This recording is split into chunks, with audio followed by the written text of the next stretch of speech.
Alrighty, in this section we're going to have a look at the tangent function. This is exercise 6J and it includes both graphs of tangent functions as well as solving tangent equations. You'll hopefully remember from your work in year 11 that the graph of tan is pretty different to the graph of sine and cosine. And one of the reasons for that is that we often think of tan of x or tan of theta as being sine theta over cos theta or sine x over cos x. So while sine and cosine can kind of bounce up and down between 0 and 1 when we think about how they go around the unit circle, if tan is the ratio of sine x over cos of x, well, you can see why tan values can get bigger than +1 and smaller than -1, because you're going to get values where sometimes you'll have a big number divided by a small number, and sometimes that'll be negative as well. So tan graphs, firstly, don't really have an amplitude, right? So remember that they have these asymptotes, they have these undefined values, and those undefined values occur where cos of x is 0, because we can't divide by 0. But the parts of the tan curve, they do repeat themselves, so they do have cycles or periods, but they don't have an amplitude because they actually will theoretically continue up to positive infinity and also down to negative infinity for certain values of x. This graph here is just the graph of y equals tan x, and you'll notice that the period of this graph, which is just how long the graph takes before it starts repeating itself again, is pi. Easiest way to look at that is from the origin to pi there. You can see the graph is starting to repeat itself. So the period of tan x is pi.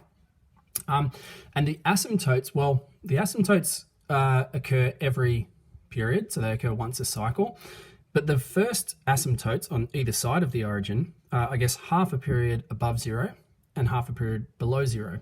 Okay, so that gives us a nice way of figuring out where those first asymptotes exist. So for this graph, the period is pi.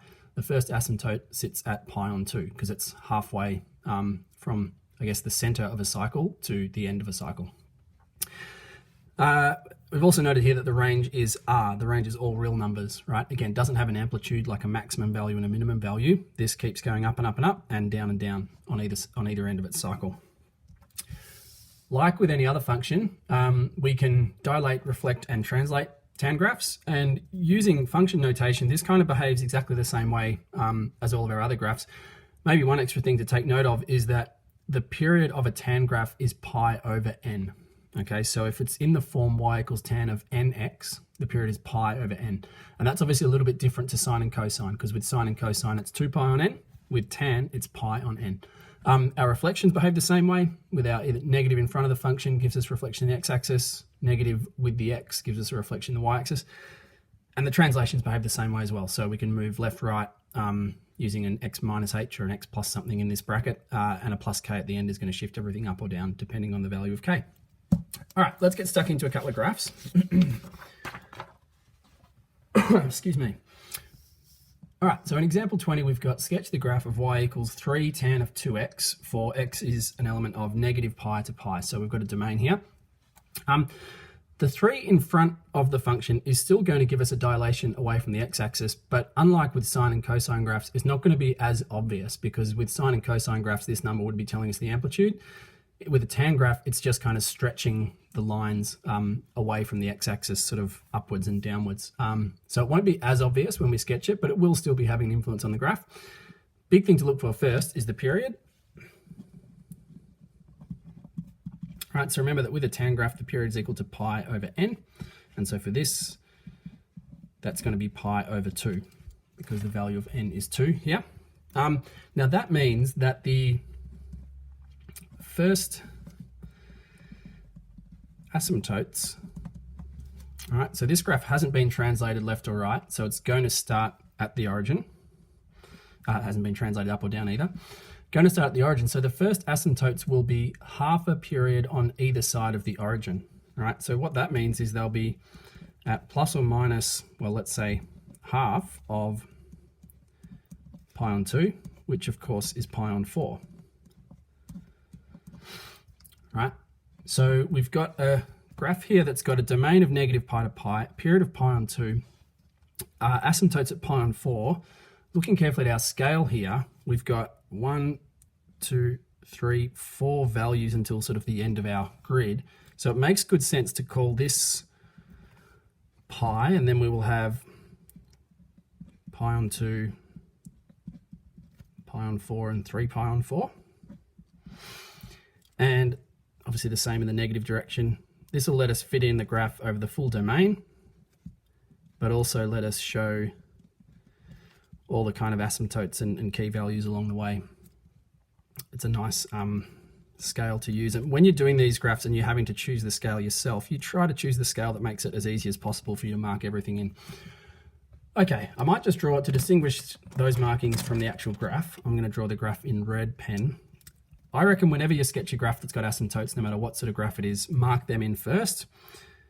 Right, just gives you a really nice reference for the curves of the graph. So we said the first asymptotes are going to be at positive and negative pi on 4, and I probably should use a ruler here, but I'll just try to do as best I can with that one.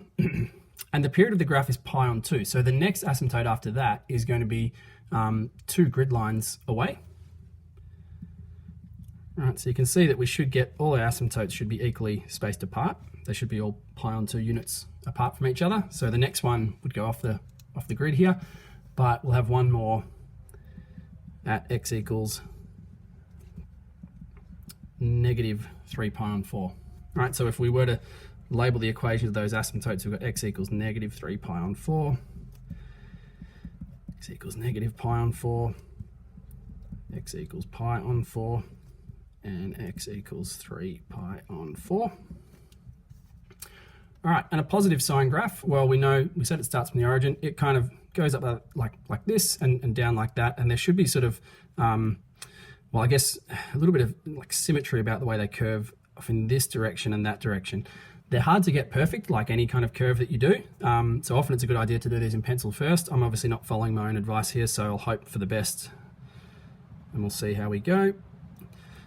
Remember that your graphs should never curve away from the asymptote, but they shouldn't cross the asymptote either. All right, so next center point would be pi on 2, this next intercept. The positive direction is going to look like that. For the negative y values, something like this. Now this next part, well, I'm obviously not going to be drawing beyond pi because the domain tells me to stop at pi. So I'm only drawing the left-hand side of the first half of this last cycle. All right, so that's an endpoint there. And then I've got another 1 and a bit cycles still to draw over here.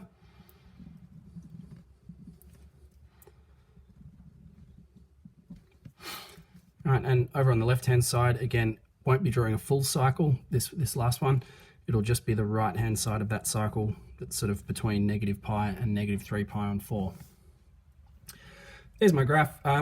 Technically speaking, we probably should label some x-intercepts with coordinates here. They are pretty clearly labeled based on the scale. I'm just going to leave those for this example. I'm kind of going to break the rules a little bit just because I think it's going to make the graph a bit too messy. But in most cases on exams and SACs, you should label x-intercepts with coordinates. All right. Last example, bit of a long video, apologies. This one doesn't actually get us to sketch the graph, but it just says to consider the graph of y equals tan of 2x minus 3 and determine the equations of the first 2 positive asymptotes where x is greater than 0. So it's kind of just asking us to find where the asymptotes would be sitting, but not sketch the whole graph. Couple of ways that we could think of this. Let's say that method 1, which is this would be the sort of the method we would use probably if we were going to sketch the graph. And that would be to say, okay, well, this minus 3 is going to give me some kind of horizontal translation, but to work out exactly what it is, remember that we usually like to have x on its own with a coefficient of 1. So I'm going to take that factor of 2 out, and I've got tan of 2 times x minus 3 on 2, which tells me that everything's going to move to the right by 3 on 2 units. And if I know that everything's going to move to the right by 3 on 2 units, well, what I could think is if I had y equals tan of 2x, well, my asymptotes before any kind of translations, and we just actually sketched this graph or a very similar one, the period would be pi on 2. And so my asymptotes, or the first asymptotes, would be at plus or minus, remember that they're half the period either side of 0, so plus or minus pi on 4, just like what happened in example 20. And then I would also have, I guess, further asymptotes. So if I say that these were the so-called first asymptotes, then I would have further asymptotes. Well, taking these values and either subtracting the period or adding the period is just going to give me all the other asymptotes for as long as I need to. So I would also have asymptotes at, well, if I say negative pi on 4, take away pi on 2, I would get, actually I should write that, so negative pi on 4, take away pi on 2 would equal negative 3 pi on 4. And I could also have positive pi on 2 plus, positive pi on 4 plus pi on 2, so that would give me positive 3 pi on 4, so I'm actually just going to do this. All right, notice that they're actually the exact same asymptotes as what we had up here, because here we sketched a tan graph with the same period. Right, but in this question, all of these asymptotes, when we have the horizontal translation, they're all going to be moved to the right by 3 on 2. In other words, their x value, or their value, because they're already, the asymptotes are already x equals, they're all going to increase by 3 on 2. So let's just give ourselves a bit more room here. The asymptotes are x equals negative 3 pi over 4 plus 3 on 2. Their x equals negative pi on 4 plus 3 on 2. X equals positive pi on 4 plus 3 on 2. And x equals 3 pi on 4 plus 3 on 2. And there's lots and lots more depending on how far we want to continue adding. Our job, remember, was to find the first two positive asymptotes. So let's have a look. 3 on 2 we know is 1.5. So if we're, let's assume this is a non-calculator question, because otherwise we could chuck these into our calculator and work them out very quickly. Okay, so which of these is going to be positive essentially? And we're working from the first one upwards. So, well, let's approximate pi as 3. We know it's a bit more than 3.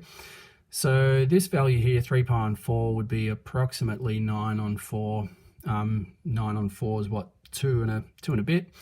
So 2 and a bit plus 1.5, that's going to be negative. All right, so that's not a positive asymptote. This one here, pi on 4, well, if it's approximately 3 on 4, we know that's a bit less than 1. So this would be like negative 0.75-ish plus 1.5. Okay, well, that is going to be positive, isn't it? Negative 0.75 approximately plus 1.5. We don't know precisely what it's going to be, but it's going to be a positive asymptote. So that's our first positive one, which means that's the next positive one, which means we actually don't want this one. It'll be positive, but it's not one of the first two. So our answer is x equals negative pi on 4 plus 3 on 2, or x equals pi on 4 plus 3 on 2.